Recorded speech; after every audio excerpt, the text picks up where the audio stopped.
آپ کبھی Indian media, مین stream media, social media, کبھی آپ اس کو دیکھیں،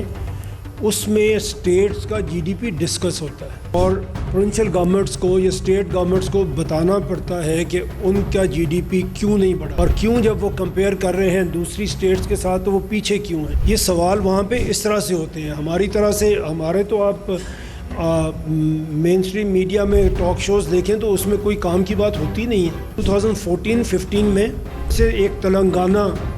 اسٹیٹ الگ کر کے انہوں نے آندھرا پردیش سے بنائی۔ Andhra Pradesh was parent state اور اس میں سے ایک تلنگانہ اسٹیٹ بنائی گئی۔ نہیں تو آندھرا پردیش کی جو جی ڈی پی تھی وہ 520,000 کروڑ تھی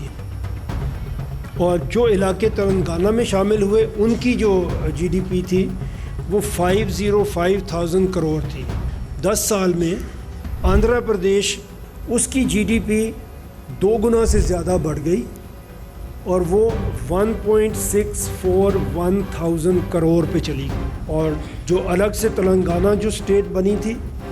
اس کی تھوڑی کم جی ڈی پی تھی ان علاقوں کی جس پہ تلنگانہ بنی، لیکن جو انکریز ہوا وہ پیرنٹ اسٹیٹ سے بھی زیادہ تھا، اور اس کی جو 24/5 کی جو جی ڈی پی تھی وہ 1,50,000 کروڑ تھی۔